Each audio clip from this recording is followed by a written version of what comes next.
O silêncio que tomou conta da mesa naquele domingo foi mais ensurdecedor que qualquer grito.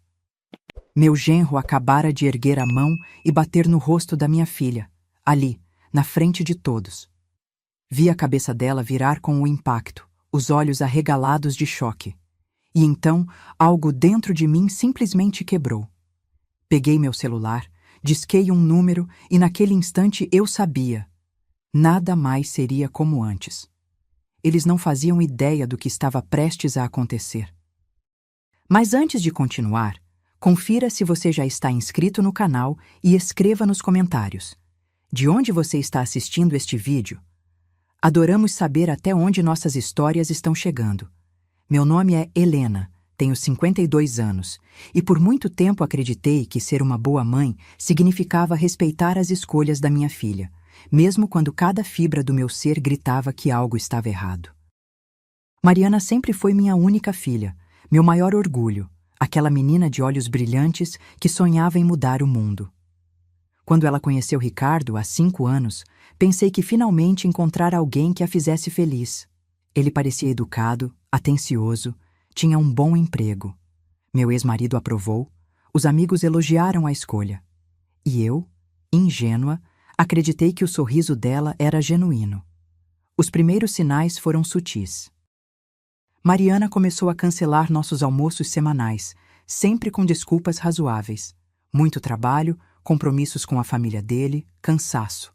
Quando nos encontrávamos, ela parecia diferente, mais quieta, como se estivesse sempre medindo as palavras. Usava maquiagem mais pesada, blusas de manga comprida mesmo no calor do verão. Uma vez, notei uma marca arroxeada no seu pulso. Bati na porta do carro. Ela disse, rápido demais, sem me olhar nos olhos. Eu quis acreditar. A verdade é que nós, mães, temos um instinto que raramente falha. Mas às vezes, escolhemos ignorá-lo, porque a alternativa é dolorosa demais para encarar. Eu via minha filha se afastando, se apagando aos poucos, mas me convencia de que era apenas uma fase, que todo casamento tem seus desafios, que eu não deveria me intrometer. Afinal, ela era adulta, tinha feito suas escolhas. Quem era eu para questionar? Ricardo sempre foi cuidadoso na minha presença. Chamava Mariana de amor, segurava sua mão, sorria nos momentos certos. Mas havia algo em seus olhos, uma frieza que ele não conseguia disfarçar completamente. E a forma como ela se encolhia quando ele falava mais alto, como se preparasse o corpo para um golpe invisível. Eu via, mas não queria ver. É mais fácil fingir que está tudo bem do que admitir que você falhou em proteger quem mais ama. Foi minha irmã, Clarice, quem primeiro verbalizou o que eu me recusava a aceitar. Estávamos tomando café em sua casa quando ela disse, sem rodeios, Helena, você percebe que a Mariana está apanhando, não percebe? As palavras me atingiram como um soco. Tentei negar, defender meu genro, listar todas as vezes que ele fora gentil. Clarice apenas me olhou, com aquela mistura de pena e frustração. Abra os olhos antes que seja tarde demais. Naquela noite não consegui dormir. Revivia cada encontro dos últimos meses, cada desculpa esfarrapada, cada olhar fugidio da minha filha. As peças começavam a se encaixar, formando uma imagem que eu odiava. No dia seguinte, liguei para Mariana e insisti para que viesse jantar no domingo. Precisava vê-la, conversar com ela longe dele. Mas ela disse que viria com Ricardo. Ele adora seus jantares, mãe, disse com aquela voz estranhamente alegre que não combinava com ela. O domingo chegou pesado, com um calor úmido que grudava na pele. Preparei o jantar favorito de Mariana, aquele nhoque que ela amava desde criança. A mesa estava posta, flores frescas no centro, tudo perfeito. Quando tocaram a campainha, meu coração disparou. Respirei fundo e abri a porta. Mariana estava diferente, mais magra, com olheiras profundas que a maquiagem não conseguia esconder completamente. Ricardo sorria ao lado dela, a mão possessiva em suas costas. Durante o jantar, a tensão era palpável. Eu fazia perguntas, tentava puxar conversa, mas as respostas vinham monossilábicas.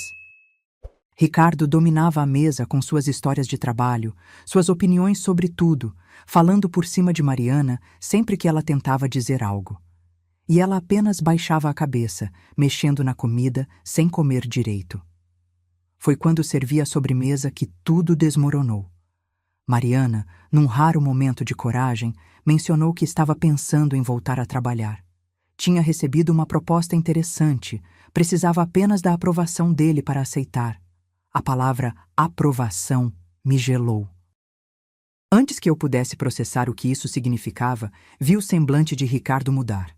A máscara de genro educado escorregou, revelando algo escuro e perigoso por baixo. Nós já conversamos sobre isso, ele disse entre dentes, a voz baixa mas carregada de ameaça. Mariana empalideceu. Eu só pensei que... Ela começou, a voz tremendo. Você não pensa, é esse o problema. Ele interrompeu, mais alto agora. Tentei intervir, dizer que ela tinha todo o direito de trabalhar, mas ele me ignorou completamente. Seus olhos estavam fixos em Mariana, que parecia encolher na cadeira. O que aconteceu em seguida se desenrolou em câmera lenta. Ricardo se levantou bruscamente, a cadeira raspando alto no chão. Mariana instintivamente levantou as mãos para se proteger, um gesto automático que revelava uma história muito mais longa e sombria do que eu imaginara. E então, sem aviso, sua mão cortou o ar e atingiu o rosto dela com um estalo seco que ecoou pela sala de jantar. O tempo parou. Minha filha ficou paralisada, a mão no rosto, os olhos arregalados de choque e humilhação. Lágrimas começaram a escorrer silenciosamente por suas bochechas. E Ricardo permaneceu ali, de pé, respirando pesadamente, como se fosse a coisa mais natural do mundo. Como se ele tivesse todo o direito de fazer aquilo. Algo dentro de mim rompeu naquele momento. Não foi raiva, não foi medo. Foi uma clareza absoluta e gelada. Levantei-me devagar, sem tirar os olhos dele. Minha mão encontrou o celular no bolso. Não disse uma palavra.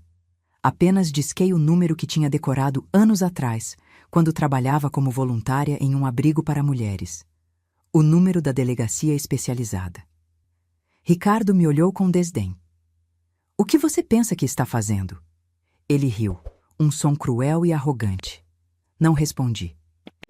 Apenas segurei o telefone contra o ouvido, esperando alguém atender. Mariana me olhava com uma mistura de terror e esperança que partia meu coração. Mãe, não.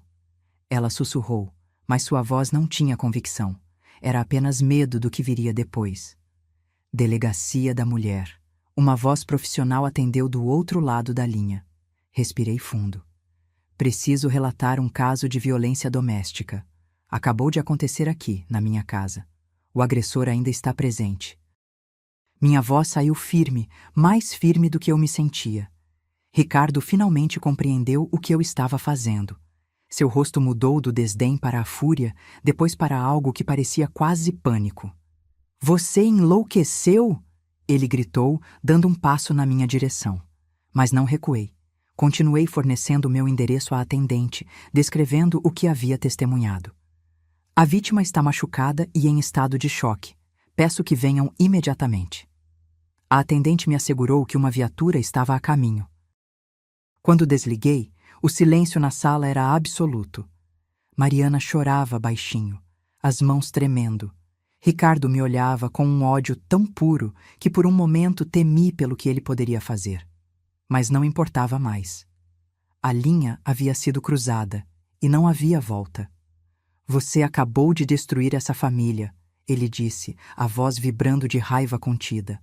Não, respondi, surpreendentemente calma. Você destruiu no momento em que encostou a mão na minha filha. Fui até Mariana e a puxei para perto de mim. Ela estava tremendo dos pés à cabeça, mas não resistiu. Deixei-a encostar a cabeça no meu ombro, sentindo suas lágrimas molharem minha blusa. Está tudo bem, sussurrei em seu ouvido. Eu estou aqui agora. Não vou deixar nada acontecer com você. Ricardo começou a andar de um lado para o outro, claramente em pânico. Pegou o celular, provavelmente pensando em ligar para alguém, pedir ajuda, inventar alguma versão dos fatos. mas já era tarde. Em menos de 10 minutos, ouvimos as sirenes se aproximando. O som mais bonito que eu já tinha escutado na minha vida. A porta da frente estava aberta quando os 2 policiais entraram, uma mulher e um homem, ambos com expressões sérias e profissionais. Ricardo imediatamente assumiu uma postura defensiva, as mãos levantadas em falso gesto de paz. Oficiais, houve um mal-entendido aqui, ele começou, a voz subitamente melíflua. Minha sogra está exagerando, foi apenas uma discussão de casal. A policial, uma mulher de cabelos curtos e olhar penetrante, ignorou-o completamente. Seus olhos foram direto para Mariana, ainda agarrada a mim, o rosto vermelho e inchado onde o tapa havia atingido. Senhora, a senhora está bem? Poderia vir aqui conversar comigo? Sua voz era gentil, mas firme. Mariana hesitou, olhando para mim em busca de aprovação. Assenti com a cabeça, encorajando-a. Foi quando minha filha se soltou do meu abraço e deu alguns passos trêmulos na direção da policial que eu realmente compreendi a extensão do medo em que ela vivia. Cada movimento era cauteloso, como se esperasse ser atacada a qualquer momento. Seus olhos se desviavam instintivamente para Ricardo, verificando sua reação. E ele a observava com aquele olhar que eu agora reconhecia pelo que realmente era: controle absoluto através do terror. A policial levou Mariana para um canto da sala, longe de Ricardo.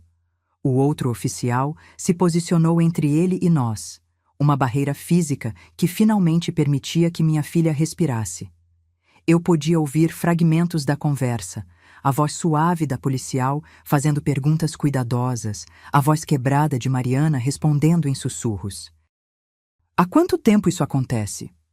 Ele já bateu em você antes? Você tem para onde ir? Ricardo tentou se aproximar, interromper, mas o policial o deteve com um gesto firme. Senhor, preciso que fique aqui. A frustração era visível no rosto dele. Aquela raiva de quem está perdendo o controle sobre uma situação. Ele me lançou um olhar envenenado. Você vai se arrepender disso, ele sibilou baixinho, só para eu ouvir. Vai destruir a vida dela. Ela não vai sobreviver sem mim. As palavras me atingiram, mas não da forma que ele esperava. Porque naquele momento eu entendi perfeitamente o jogo que ele havia jogado durante todos esses anos. Não era apenas sobre violência física. Era sobre fazer minha filha acreditar que era inútil, incapaz, que precisava dele para sobreviver. Era sobre destruir sua autoestima tão completamente que ela nem sequer pensasse em sair. Depois do que pareceram horas, mas foram apenas minutos, a policial voltou com Mariana. Sua expressão era grave. Senhor Ricardo Silva, ela disse formalmente, o senhor está preso por agressão física e violência doméstica. Tem o direito de permanecer calado. As palavras oficiais continuaram, mas eu mal as ouvia.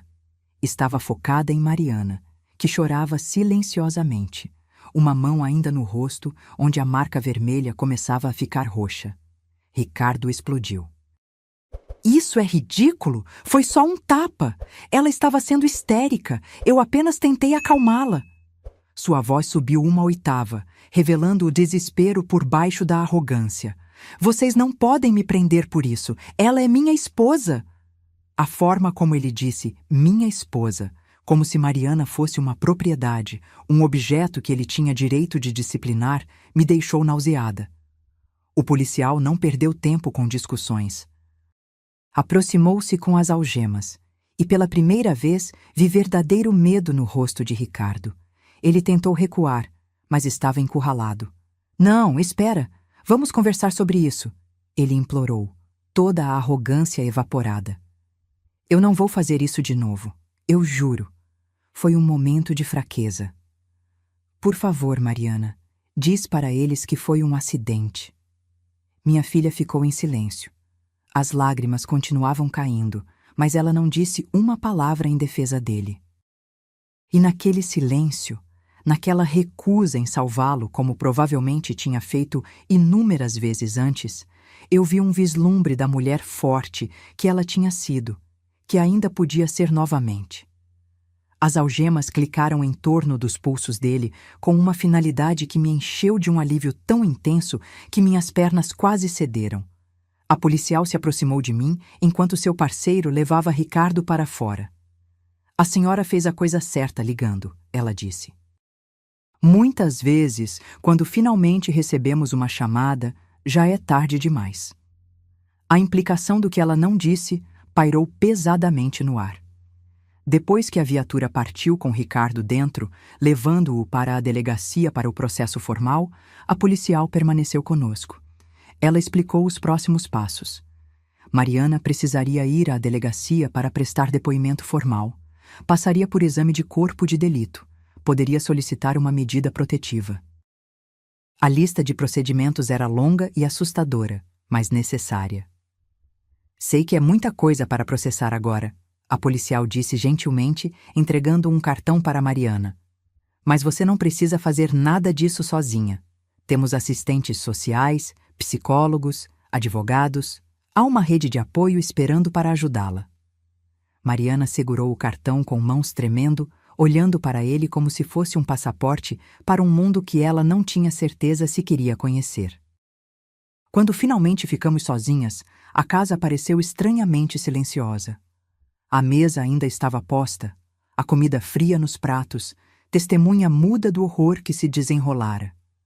Mariana desabou no sofá, e foi então que ela verdadeiramente começou a chorar. Não mais lágrimas silenciosas de medo, mas soluços profundos e convulsivos que vinham de um lugar de dor antiga e reprimida. Sentei-me ao lado dela e a puxei para meus braços, balançando-a suavemente como fazia quando era pequena. Me perdoa, mãe, ela chorou. Me perdoa por não ter te contado, por ter mentido, por ter deixado isso continuar por tanto tempo. Suas palavras eram entrecortadas por soluços. Eu tinha tanta vergonha. Achei que era culpa minha, que se eu fosse melhor esposa, ele não precisaria me corrigir. Aquela palavra, corrigir, me fez fechar os olhos com força. Quantas vezes ela tinha ouvido isso? Quantas vezes ele a havia convencido de que a violência era culpa dela, que ela merecia, que era para o seu próprio bem. Você não tem nada de que se desculpar, eu disse, minha própria voz embargada. Nada disso foi sua culpa. Nada. Ficamos ali por muito tempo, abraçadas, deixando que os anos de silêncio e dor finalmente se expressassem. Lá fora, a noite tinha caído completamente. A casa estava escura, exceto pela luz suave da sala. E pela primeira vez em anos, minha filha estava segura. Realmente segura. Eventualmente, os soluços diminuíram. Mariana se afastou ligeiramente, limpando o rosto com as costas das mãos. O que vai acontecer agora? Ela perguntou, sua voz pequena e assustada. Era a pergunta de uma criança, e meu coração se partiu ao perceber o quanto dela ainda estava presa naquele lugar de medo. Agora, eu disse, segurando seu rosto com cuidado, evitando o lado machucado. Você vai ficar aqui comigo. Vamos cuidar de você, fazer tudo do jeito certo, passo a passo. Amanhã, vamos à delegacia, você vai prestar seu depoimento. Vamos conseguir aquela medida protetiva para que ele não possa se aproximar de você. E depois, devagar, vamos reconstruir sua vida. Mariana assentiu, mas seus olhos ainda estavam cheios de dúvida. E se ele sair? E se ele voltar para me buscar? O medo em sua voz era palpável. Ele sempre disse que se eu tentasse sair, ele me encontraria. Que não havia lugar onde eu pudesse me esconder dele. Segurei suas mãos com firmeza. Ele não vai chegar perto de você, eu prometi. E foi uma promessa que eu pretendia cumprir com cada fibra do meu ser. Desta vez, você não está sozinha. Eu estou aqui. A lei está aqui. E eu vou fazer tudo ao meu alcance para garantir que ele nunca mais encoste um dedo em você. Levantei-me e comecei a recolher os pratos da mesa, precisando de algo para fazer com as mãos. Mariana me observava em silêncio. Mãe, ela disse suavemente, como você soube? Quando você percebeu? Parei, um prato nas mãos, pensando na resposta. Acho que sempre soube, admiti finalmente. Mas não queria acreditar. Não queria aceitar que minha filha estava sofrendo e eu não estava fazendo nada a respeito. Não foi culpa sua, Mariana disse, repetindo minhas palavras de volta para mim. Eu escondi bem. Aprendi a mentir, a inventar desculpas, a usar maquiagem nos lugares certos. Ela tocou o rosto com cuidado. Ele nunca batia em lugares muito visíveis. Dizia que era porque me amava, que não queria que as pessoas vissem e tirassem conclusões erradas. Mas era só mais uma forma de controle, não é? Assenti, sentindo lágrimas arderem em meus próprios olhos. Minha filha tinha aprendido lições terríveis naquele casamento. Lições sobre como desaparecer, como se fazer pequena, como sobreviver. Mas ela tinha esquecido como viver. E agora, finalmente, teríamos a chance de lembrá-la. Aquela primeira noite foi longa. Mariana não conseguia dormir, acordando a cada ruído com o coração disparado, verificando as portas e janelas obsessivamente. Eu preparei o quarto de hóspedes para ela, o mesmo quarto que tinha sido seu na adolescência. Mas ela me pediu para dormir comigo. Só por hoje, ela disse, envergonhada. Eu só não quero estar sozinha. Claro que concordei. Deitamos lado a lado na escuridão e aos poucos ela começou a falar. As palavras saíam aos poucos, tropeçando umas nas outras, como se tivessem ficado presas por tempo demais. Ela me contou sobre a primeira vez que ele a empurrou, 6 meses após o casamento. Como ele chorou depois, implorou perdão, jurou que nunca mais aconteceria. Como ela acreditou porque queria acreditar. Contou sobre as vezes seguintes, que foram ficando mais frequentes, mais violentas. Como ele começou a controlar cada aspecto da vida dela. Onde ia, com quem falava, o que vestia. Como ele a convenceu a pedir demissão do emprego que amava, dizendo que uma boa esposa deveria cuidar da casa. Como isolou ela de amigas, uma por uma, sempre encontrando motivos pelos quais elas eram más influências. Ele fazia tudo parecer razoável. Mariana sussurrou na escuridão. Sempre tinha uma explicação, uma justificativa. E quando eu questionava, quando tentava dizer que não estava feliz, ele virava à mesa. Dizia que eu era ingrata, que ele fazia tudo por mim e eu não sabia valorizar. E eu começava a acreditar.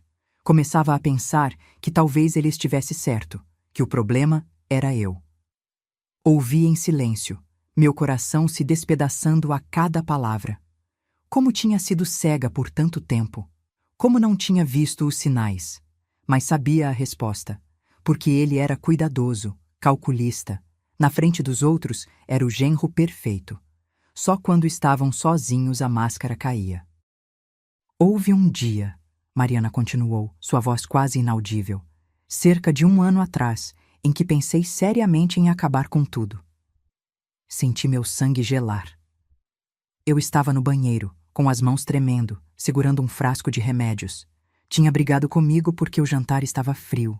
Me empurrou contra a parede e disse que eu era inútil, que não prestava para nada. E eu acreditei, mãe. Naquele momento, eu realmente acreditei.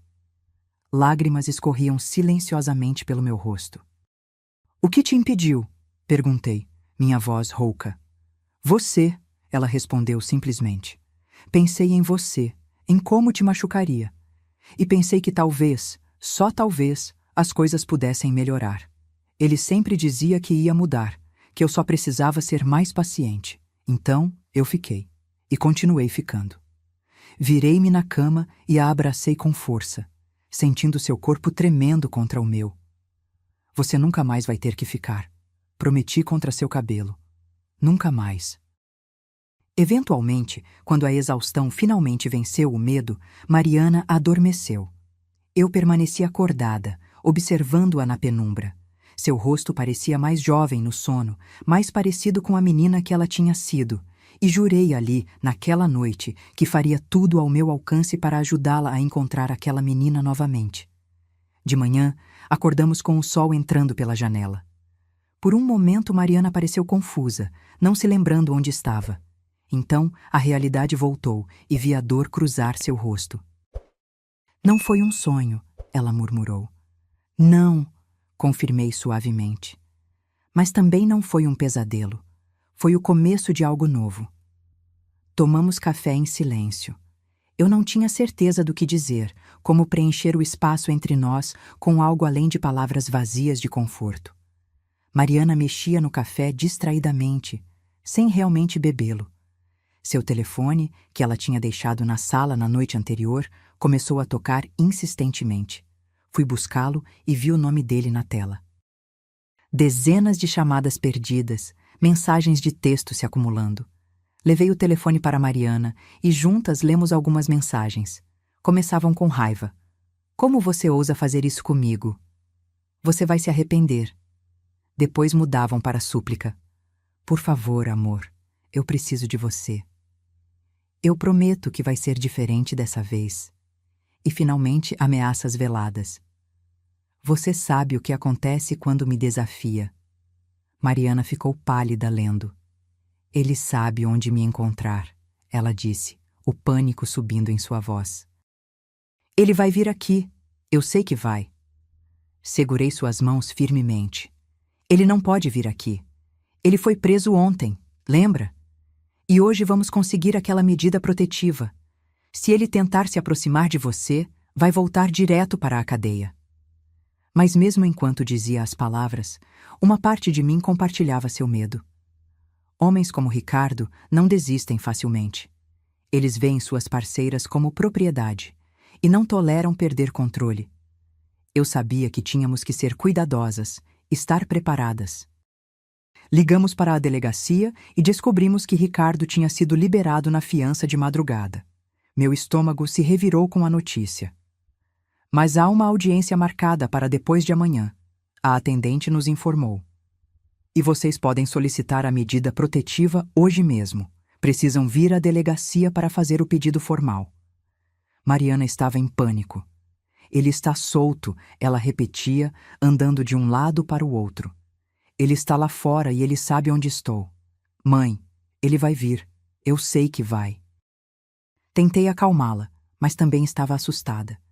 Verifiquei todas as portas e janelas, certificando-me de que estavam trancadas. Liguei para Clarice e expliquei a situação. Ela prometeu vir ficar conosco. Enquanto esperávamos, Mariana se encolheu no sofá, abraçando um travesseiro, os olhos fixos na porta da frente. Cada ruído a fazia pular. Cada carro que passava na rua era uma ameaça potencial. Eu me sentia impotente, frustrada. Tinha feito a coisa certa ao chamar a polícia, mas agora ele estava solto e minha filha vivia em terror. Clarice chegou 1 hora depois com seu marido, Paulo. Eles trouxeram uma tranca extra para a porta e câmeras de segurança simples que Paulo começou a instalar imediatamente. Enquanto a medida protetiva não sair, é melhor estar preparadas, ele disse, seu rosto sério.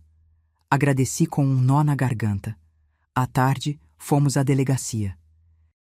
Mariana se recusou a sair do carro inicialmente, seus olhos vasculhando a rua em busca dele. E se ele estiver aqui? Ela sussurrou. E se ele estiver esperando? Clarice segurou sua mão. Então ele vai ser preso novamente por violar os termos da fiança. Vamos, querida. Quanto mais rápido fizermos isso, mais rápido você estará protegida. Dentro da delegacia, uma assistente social nos recebeu. Era uma mulher de meia-idade com olhos gentis e uma postura que inspirava confiança. Ela levou Mariana para uma sala privada e eu esperei do lado de fora, roendo as unhas ansiosamente. Demorou quase 2 horas. Quando Mariana finalmente saiu, seus olhos estavam vermelhos de tanto chorar, mas havia algo diferente em sua expressão. Uma determinação frágil, mas presente. Ela me mostrou fotos, Mariana disse no caminho de volta para casa. Fotos de outras mulheres que passaram pela mesma coisa. Algumas conseguiram sair, estão reconstruindo suas vidas. Outras... Ela parou, engolindo em seco. Outras não tiveram tanta sorte. Não precisei perguntar o que aconteceu com aquelas outras. Todas sabíamos as estatísticas, os números horríveis de mulheres mortas por parceiros ou ex-parceiros. Mas eu vou ser uma das que sai, Mariana disse, mais para si mesma do que para nós. Eu tenho que ser. E pela primeira vez desde que tudo começara, ouvi um vislumbre da minha filha guerreira, aquela que não se deixava abater. Ela ainda estava lá, enterrada sob camadas de trauma e medo, mas ainda viva. A medida protetiva foi aprovada em caráter de urgência. Ricardo estava proibido de se aproximar de Mariana a menos de 500 metros, proibido de contatá-la por qualquer meio, proibido até mesmo de tentar comunicação através de terceiros. A violação de qualquer dessas condições resultaria em prisão imediata. Quando recebemos o documento oficial, senti um alívio enorme, como se finalmente tivéssemos uma arma para nos defender. Mas Mariana parecia menos aliviada. É só um papel, ela disse, olhando para o documento. Ele não vai se importar com um papel. Ele nunca se importou com regras. E tinha razão em estar preocupada. Naquela mesma noite, recebemos a primeira ligação de um número desconhecido. Atendi cautelosamente. Silêncio do outro lado, apenas respiração pesada. Depois, sua voz. Deixa eu falar com ela. Você está violando a medida protetiva, respondi, tentando manter minha voz firme. Esta ligação está sendo gravada e será usada contra você. Mentira, não estava gravando, mas ele não precisava saber. Houve um momento de silêncio, depois ele desligou. Meu coração batia acelerado. Imediatamente liguei para a delegacia e relatei a violação. As ligações se tornaram uma rotina, sempre de números diferentes, sempre no meio da noite. Às vezes era ele, outras vezes era silêncio. Uma vez foi a mãe dele implorando para que Mariana visse a razão e voltasse para casa. Você está destruindo meu filho, ela chorou. Ele está sofrendo tanto. Como você pode ser tão cruel? Mariana desligou o telefone com as mãos tremendo. Ela sempre o defendeu, Mariana me contou depois. Não importava o que ele fizesse, ela sempre encontrava uma forma de justificar, de colocar a culpa em mim. Dizia que eu provocava, que eu não sabia ser uma boa esposa, que os homens têm suas necessidades e frustrações. A expressão no rosto de Mariana era de alguém que tinha ouvido essas palavras tantas vezes que quase tinha passado a acreditar. Decidimos mudar o número de telefone de Mariana. Também trocamos as fechaduras da minha casa novamente, instalamos mais câmeras, um alarme conectado diretamente à polícia. Minha casa pacata estava se transformando em uma fortaleza, e eu odiava isso. Odiava que tivéssemos que viver com medo, olhando por cima do ombro constantemente. Mas pior que o medo era a culpa que eu via consumindo Mariana. Eu trouxe isso para você, ela disse certa noite. Coloquei você em perigo por causa das minhas escolhas erradas. Sentei-me ao lado dela e segurei seu rosto entre minhas mãos. Você não escolheu ser abusada. Você escolheu confiar em alguém que traiu essa confiança da pior forma possível. E agora você está escolhendo sair, o que é a coisa mais corajosa que alguém pode fazer. A audiência de Ricardo estava marcada para uma quinta-feira. Passamos os dias anteriores em ansiedade crescente. Mariana mal dormia, mal comia. Tinha perdido peso, sua roupa ficando frouxa em um corpo que já estava muito magro. Eu cozinhava seus pratos favoritos, tentava incentivá-la a comer, mas ela apenas beliscava a comida distraidamente. Na noite anterior à audiência, tivemos uma longa conversa. Eu tenho que estar lá? Mariana perguntou, sua voz pequena. Tenho que vê-lo? A assistente social havia explicado que sua presença não era obrigatória, mas seria útil para o caso. Só se você se sentir capaz, respondi. Ninguém vai forçá-la a fazer nada. Mariana ficou em silêncio por um longo momento. Eu quero estar lá, ela disse finalmente. Eu preciso olhar para ele e não ter medo.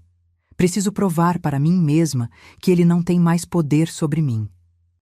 Sua voz tremia, mas havia determinação ali. Mas só se você for comigo. Não sairia do seu lado nem que me pagassem, assegurei. E era verdade. Tinha me tornado a sombra de Mariana, sua guarda-costas, sua âncora. Eu sabia que não era saudável, que eventualmente ela precisaria recuperar sua independência, mas por enquanto era o que ambas precisávamos. O tribunal era um prédio cinza e imponente que parecia projetado para intimidar. Mariana agarrou minha mão com tanta força que meus dedos ficaram brancos. Subimos as escadas devagar, cada passo custando um esforço visível.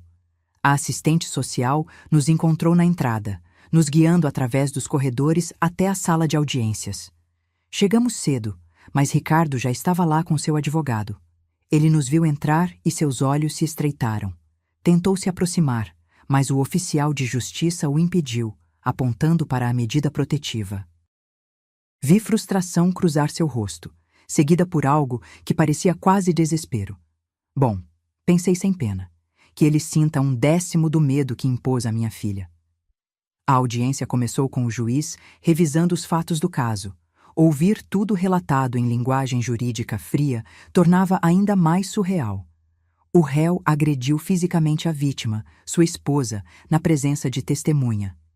Como se fosse apenas mais um caso nos autos, mais um número. Mas para nós era tudo.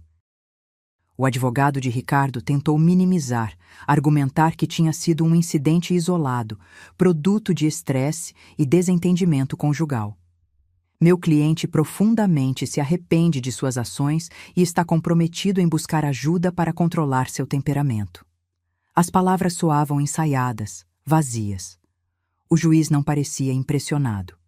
Então foi a vez de Mariana testemunhar. Vi o pânico em seus olhos quando chamaram seu nome. Apertei sua mão uma última vez antes que ela se levantasse. Suas pernas tremiam visivelmente enquanto caminhava até a frente. O juiz a olhou com gentileza. Respire fundo, jovem. Sei que é difícil, mas preciso que me conte, com suas próprias palavras, o que aconteceu. Mariana começou com voz trêmula, descrevendo o jantar, a discussão, o tapa. Mas então, incentivada pelas perguntas cuidadosas do promotor, ela começou a contar mais. Contou sobre os anos de abuso, as ameaças, o controle. Sua voz foi ficando mais firme à medida que falava, como se cada palavra a libertasse um pouco mais. Ricardo tentou interromper várias vezes, negando, argumentando, mas foi silenciado pelo juiz. Terá sua chance de falar, Sr. Silva. Por enquanto, deixe a testemunha terminar. E Mariana terminou. Contou tudo, cada humilhação, cada golpe, cada ameaça.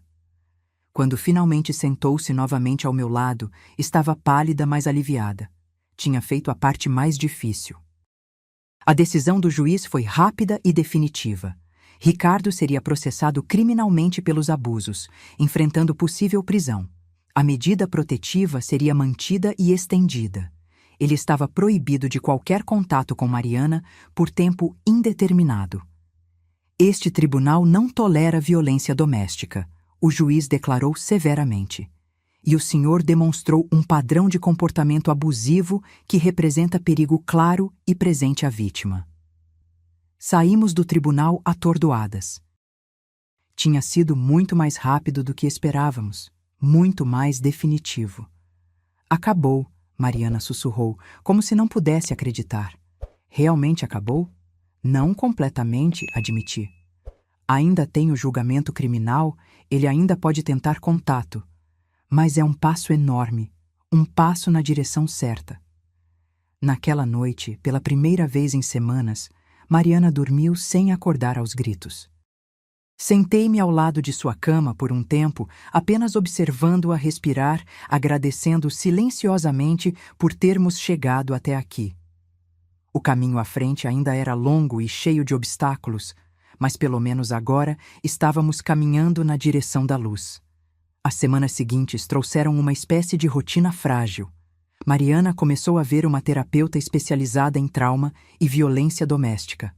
As sessões eram difíceis. Frequentemente a deixavam exausta e emotiva, mas também estavam ajudando.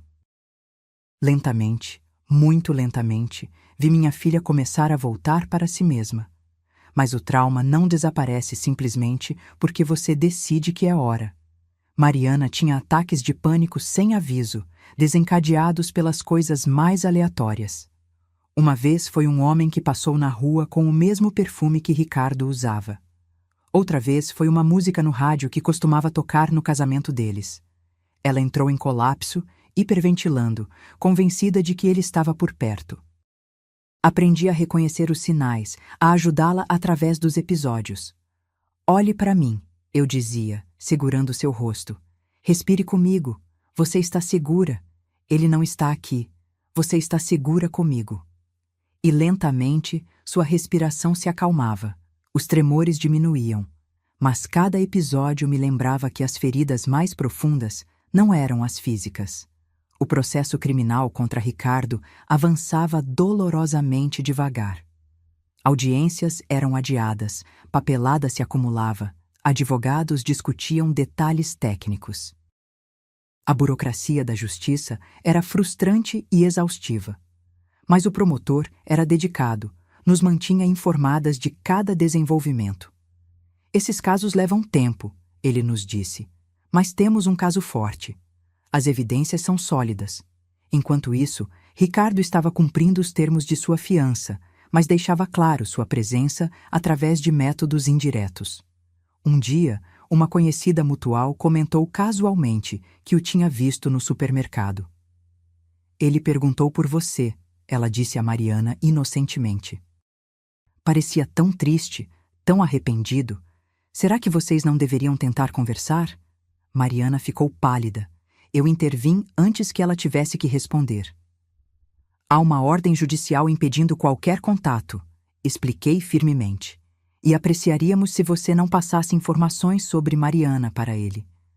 A mulher pareceu ofendida, murmurando algo sobre querer apenas ajudar, mas se afastou. Depois ela partiu. Mariana desabou. Sempre tem alguém defendendo ele, ela disse amargamente. Sempre alguém dizendo que eu deveria dar outra chance, que ele não parecia tão ruim, que todo casamento tem problemas.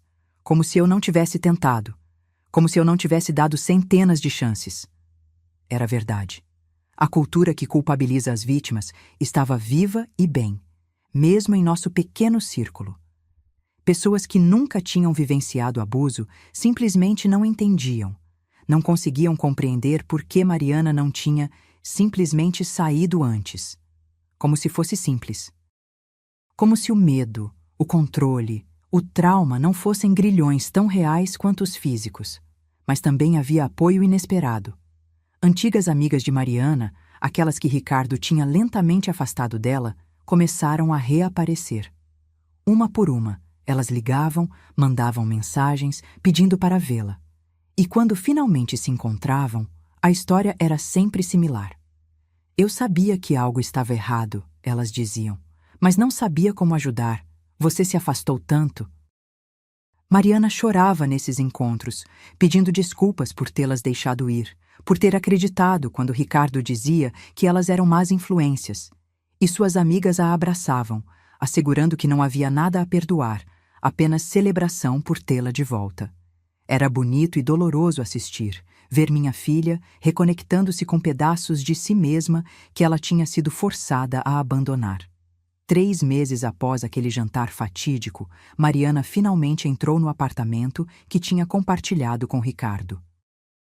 Ela precisava buscar suas coisas pessoais, documentos, roupas. A polícia mandou um oficial para acompanhá-la, garantir sua segurança. Eu também fui, é claro, incapaz de deixá-la enfrentar aquele lugar sozinha. A porta se abriu para um apartamento estranho. Estava impecavelmente limpo, tudo em seu lugar, como se ninguém vivesse ali, ou como se alguém estivesse tentando manter aparências. Mariana ficou parada na entrada por um longo momento, seu corpo tenso como uma corda esticada demais. Eu morei aqui por 4 anos, ela sussurrou. Como pode parecer tão estranho agora? Andamos através dos cômodos e Mariana apontava coisas, contando histórias. Foi aqui que ele me empurrou contra a parede pela primeira vez. Neste quarto, que ele trancou a porta e não me deixou sair por horas. nesta cozinha onde ele jogou um prato perto da minha cabeça. Cada espaço tinha suas memórias de terror, e ouvi-las todas juntas era arrasador. Mas o mais perturbador foi o quarto. Na cômoda havia uma foto de casamento deles, lindamente emoldurada.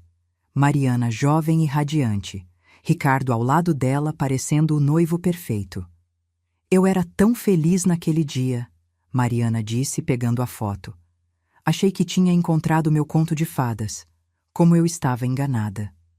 Ela virou a foto de cabeça para baixo na cômoda e começou a empacotar suas coisas. Roupas, livros, algumas lembranças de família.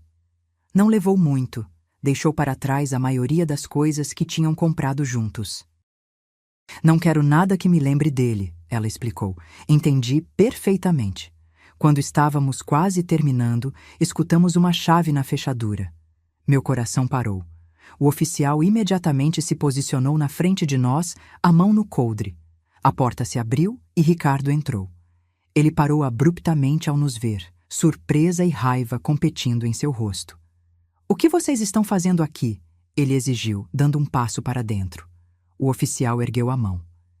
"Senhor Silva, há uma ordem judicial impedindo sua aproximação. Preciso que saia imediatamente ou serei forçado a prendê-lo." Ricardo nos olhou por cima do ombro do oficial, seus olhos fixos em Mariana.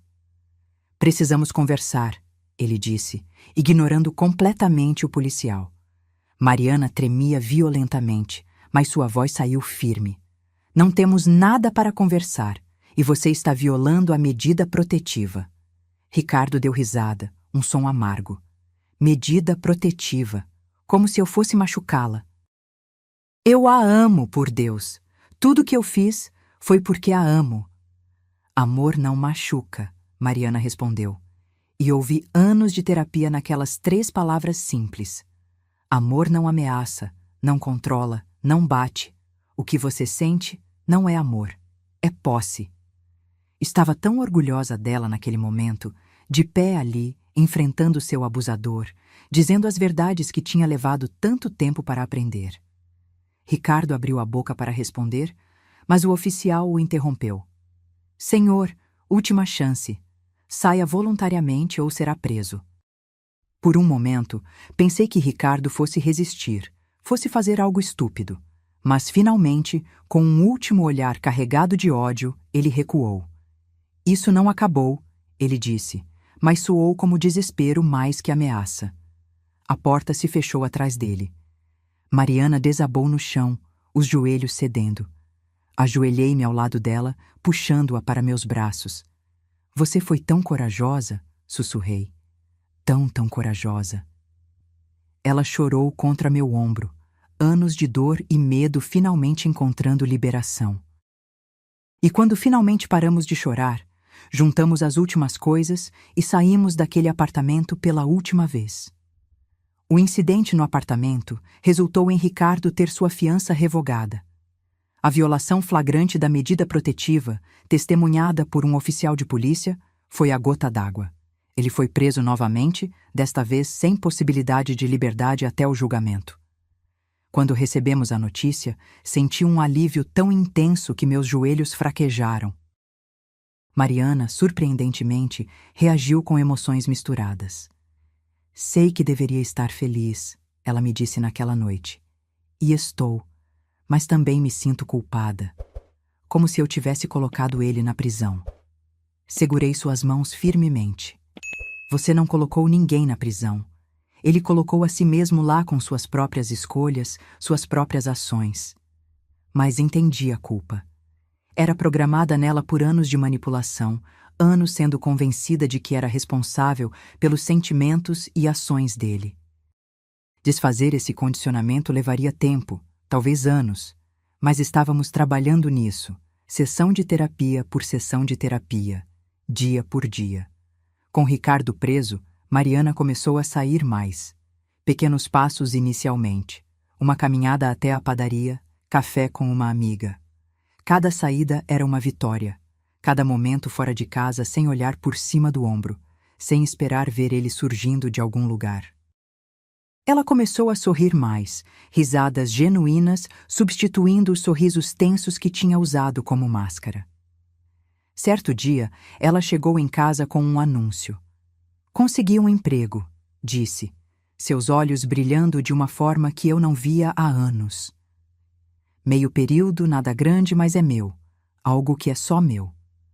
Abracei-a com força, orgulho e alegria inundando meu peito. Era mais que um emprego. Era independência, era reconstrução, era vida. Seu primeiro dia de trabalho foi agridoce. Mariana estava nervosa, insegura de suas habilidades após anos sem trabalhar. E se eu não for boa o suficiente? Ela perguntou enquanto se arrumava. E se eu decepcionar todo mundo? Então você aprende e melhora, respondi simples. Mas não vai. Você é inteligente, capaz e merece esta chance. Ela voltou para casa naquele dia radiante. Foi incrível, disse, mal conseguindo conter a empolgação. Todos foram tão gentis e eu realmente ajudei pessoas. Esqueci como é bom ser útil, ter um propósito além de sobreviver. As lágrimas em seus olhos eram de alegria desta vez, e meu coração cantou. Mas nem tudo eram rosas. O trauma tem formas de ressurgir nos momentos mais inesperados. Uma noite, Mariana acordou gritando, um pesadelo tão real que ela tinha certeza que Ricardo estava no quarto. Levei minutos para acalmá-la, lembrá-la onde estava, que estava segura. Ele estava me machucando de novo, ela soluçou. E eu não conseguia me mover, não conseguia gritar, estava presa. Os pesadelos se tornaram frequentes por um tempo. Sua terapeuta explicou que era normal, parte do processo de cura. O cérebro está processando o trauma, ela disse. É doloroso, mas necessário. Ainda assim, era difícil assistir Mariana lutar contra seus demônios internos, sabendo que não podia fazer nada além de estar presente. O julgamento criminal finalmente teve uma data marcada, 6 meses após aquele jantar fatídico. Mariana estava apavorada. Vou ter que vê-lo de novo, ela disse. Contar tudo de novo para uma sala cheia de estranhos julgando cada palavra. Sim, seria difícil, mas também seria catártico, o promotor nos assegurou. É sua chance de ser ouvida oficialmente, de fazer suas experiências parte do registro público. Passamos as semanas antes do julgamento nos preparando. O promotor ensaiou as perguntas com Mariana, preparando-a para o que o advogado de defesa poderia perguntar. Ele vai tentar desacreditá-la, ele avisou. Vai sugerir que você provocou, que exagerou, que está mentindo. Não deixe isso te abalar. Você sabe a verdade, e é isso que importa. A preparação foi exaustiva. Cada sessão deixava Mariana esgotada, revivendo traumas, antecipando confrontações. Mas ela perseverou. Preciso fazer isso, ela dizia sempre que eu sugeria uma pausa. Preciso terminar o que começamos naquela noite no jantar. Preciso vê-lo responsabilizado. A noite antes do julgamento, não dormimos. Ficamos sentadas na cozinha, bebendo chá, conversando sobre tudo e nada. Mariana estava surpreendentemente calma, uma calma que vinha da resolução, não do medo. Não importa o que aconteça amanhã, ela disse. Eu já venci. Porque saí, porque estou viva, porque estou reconstruindo minha vida. Ele não tem mais poder sobre mim. Desejei ter sua certeza. Eu estava aterrorizada. E se o júri não acreditasse nela? E se Ricardo fosse absolvido? E se tivéssemos passado por tudo isso por nada? Mas mantive meus medos para mim, oferecendo apenas apoio e amor. Ela precisava de minha força, não de minhas dúvidas. A manhã chegou clara e fria. Vestimo-nos em silêncio, Mariana escolhendo roupas conservadoras, sem maquiagem chamativa. Não quero dar a eles nenhuma razão para me julgar, ela explicou. Odiava que ela tivesse que pensar assim, que precisasse se preocupar em parecer a vítima perfeita. Mas entendia a realidade do sistema. O tribunal estava lotado. Jornalistas, curiosos, apoiadores de ambos os lados. Vi a família de Ricardo sentada do outro lado, suas expressões variando de hostilidade a indiferença. A mãe dele, em particular, nos olhava com ódio puro. Segurei a mão de Mariana mais apertado, formando uma barreira contra aqueles olhares. Quando Ricardo foi trazido, algemado e em uniforme de presidiário, vi Mariana enrijecer. Ele parecia menor de alguma forma, menos imponente do que na minha memória. O poder que ele tinha exercido sobre minha filha parecia ter encolhido com ele. Ele tentou fazer contato visual com Mariana, mas ela manteve seus olhos firmemente voltados para a frente. O juiz entrou e todos se levantaram. Era uma mulher de meia-idade com expressão stern, mas justa. Ela olhou ao redor da sala, seus olhos pausando brevemente em Mariana, uma comunicação silenciosa de solidariedade, talvez. Ou talvez eu apenas esperasse ver isso. O processo começou, e não havia mais volta. O julgamento durou 3 dias longos e exaustivos. O promotor apresentou seu caso metodicamente. Fotografias das lesões de Mariana, depoimentos de vizinhos que tinham ouvido discussões, registros médicos, mensagens de texto ameaçadoras. Cada peça de evidência construía um retrato devastador de abuso sistemático e escalada de violência. No segundo dia, foi a vez de Mariana testemunhar. Vi suas mãos tremerem quando ela se levantou, mas sua voz saiu firme quando fez o juramento. O promotor a guiou gentilmente através de sua história, como conheceu Ricardo, os primeiros sinais de controle, a primeira vez que ele a agrediu, como o abuso escalou ao longo dos anos. Mariana falou por horas, sua voz nunca vacilando mesmo quando lágrimas escorriam por seu rosto. Ela descreveu incidentes específicos com detalhes dolorosos. A vez que ele a trancou no banheiro por 6 horas porque ela tinha conversado com um colega de trabalho. A noite em que ele quebrou seu celular contra a parede porque ela não respondeu uma mensagem imediatamente. O jantar na minha casa, onde tudo finalmente culminou. Então veio o contra-interrogatório. O advogado de defesa era um homem de meia-idade com um ar presunçoso que imediatamente me fez ranger os dentes. Ele circulou Mariana como um predador, sua voz melosa, mas com bordas afiadas. Senhora Silva, não é verdade que você frequentemente provocava meu cliente? Que usava palavras que sabia que o irritariam? Mariana manteve-se firme. Expressar minha opinião não é provocação, ela respondeu calmamente. E mesmo que fosse, nada que eu dissesse justificaria violência. O advogado mudou de tática, sugerindo que ela tinha exagerado, que os hematomas poderiam ter vindo de quedas acidentais. Mariana apenas o olhou. Eu sei o que aconteceu comigo, ela disse, e nenhuma quantidade de insinuações vai mudar isso. Fiquei tão orgulhosa dela naquele momento. A mulher insegura e aterrorizada de meses atrás tinha se tornado essa pessoa forte, recusando-se a ser intimidada ou manipulada. Ela tinha encontrado sua voz e ninguém, absolutamente ninguém, ia silenciá-la novamente. Quando finalmente foi a vez da defesa apresentar seu caso, foi quase tragicômico. Ricardo testemunhou, tentando se retratar como a verdadeira vítima. Mariana era difícil, ele alegou, sempre questionando, desrespeitando. Ele só tinha reagido ao estresse extremo. Eu a amava, ele disse, sua voz quebrando dramaticamente. Ainda amo, só queria que ela fosse melhor. O promotor o destroçou no contra-interrogatório. Então sua forma de mostrar amor é com punhos?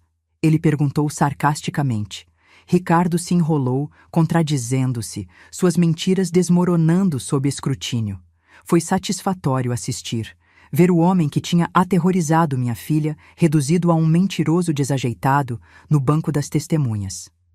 A mãe de Ricardo também testemunhou, pintando seu filho como um santo e Mariana como uma manipuladora. Ela sempre foi dramática, a mulher disse com desdém, sempre fazendo meu filho se sentir culpado por nada. Era claro que ela acreditava genuinamente nisso, que tinha construído toda uma narrativa onde seu filho era perfeito e qualquer problema era culpa de outros. No terceiro dia vieram os argumentos finais. O promotor foi eloquente e apaixonado, pintando um retrato claro de um abusador sistemático que tinha usado medo e violência para controlar. Esta não é uma história sobre um homem que perdeu o controle uma vez, ele disse. É sobre um homem que usou o controle como arma, repetidamente, intencionalmente, para quebrar o espírito de sua esposa. O advogado de defesa argumentou estresse, provocação, que Ricardo merecia outra chance. Suas palavras soaram ocas depois de tudo que tínhamos ouvido. Quando ambos terminaram, o júri foi dispensado para deliberar. Saímos do tribunal para esperar, cada minuto se arrastando como uma eternidade. Mariana estava exausta, emocional e fisicamente drenada. Encontramos um café próximo e sentamos em silêncio, bebendo café que nenhuma de nós realmente queria. Seja qual for o veredicto, eu disse finalmente, você foi incrível. Você contou sua verdade e ninguém pode tirar isso de você. Só espero que seja suficiente, Mariana sussurrou. Espero que acreditem em mim. Como não poderiam? Respondi, mas sabia que às vezes a verdade não é suficiente. Júris são imprevisíveis, especialmente em casos de violência doméstica, onde há tanto preconceito implícito. Esperamos por 4 horas antes de sermos chamados de volta. O júri tinha chegado a um veredito. Meu coração batia tão forte que pensei que fosse saltar do peito. Mariana estava pálida, suas mãos geladas nas minhas. Voltamos para a sala do tribunal e nos sentamos, todos os olhos no júri enquanto eles entravam. O juiz pediu ao presidente do júri que se levantasse. Chegaram a um veredicto? Ela perguntou. Sim, Vossa Excelência, o homem respondeu. Houve uma pausa que pareceu durar uma vida. No crime de agressão qualificada, consideramos o réu culpado. No crime de violência doméstica contínua, consideramos o réu culpado. O alívio que inundou através de mim foi tão intenso que pensei que fosse desmaiar. Mariana desabou contra mim, soluçando. Do outro lado da sala, ouvi o grito angustiado da mãe de Ricardo. Mas não me importei. Justiça tinha sido feita. Finalmente, depois de tudo, justiça tinha sido servida. O juiz agendou a sentença para 2 semanas depois. Ricardo foi levado para aguardar na prisão, sua expressão de choque e descrença quase cômica. Ele realmente tinha achado que sairia livre, que de alguma forma seu charme e manipulação funcionariam mesmo ali. Estava errado. Saímos do tribunal sob o sol da tarde. Jornalistas tentaram nos abordar, mas os ignoramos, caminhando direto para o carro. Dentro, finalmente a salvo de olhares curiosos, Mariana se virou para mim. Acreditaram em mim, ela disse maravilhada. Eles realmente acreditaram. Claro que acreditaram, respondi, limpando suas lágrimas. Porque você falou sua verdade com coragem e dignidade. Porque a evidência estava do seu lado. Porque você mereceu justiça e finalmente a recebeu. Dirigimos para casa em silêncio, mas era um silêncio confortável, de alívio, de um peso enormemente pesado finalmente levantado. Aquela noite, fizemos um jantar simples e comemos na varanda, assistindo o pôr do sol. Mariana parecia mais leve de alguma forma, como se anos tinham sido retirados de seus ombros. Sabe, ela disse pensativa, por muito tempo achei que minha vida tinha acabado quando me casei com ele, que tinha feito escolhas tão ruins que nunca me recuperaria. E agora? Perguntei. Ela sorriu, um sorriso genuíno que iluminou seu rosto inteiro. Agora sei que minha vida apenas começou de verdade. Aquele capítulo acabou, mas há tantos mais pela frente. E desta vez vou escrevê-lo sozinha. Abracei-a, meu coração transbordando de amor e orgulho por essa mulher incrível que era minha filha. A sentença veio 2 semanas depois. Ricardo recebeu 6 anos de prisão, além de programas obrigatórios de reabilitação para abusadores. Não foi tanto quanto eu esperava, mas o promotor explicou que era uma sentença sólida para um primeiro delito oficial. E com a condenação em seu registro, ele acrescentou, Qualquer violação futura será tratada muito mais severamente.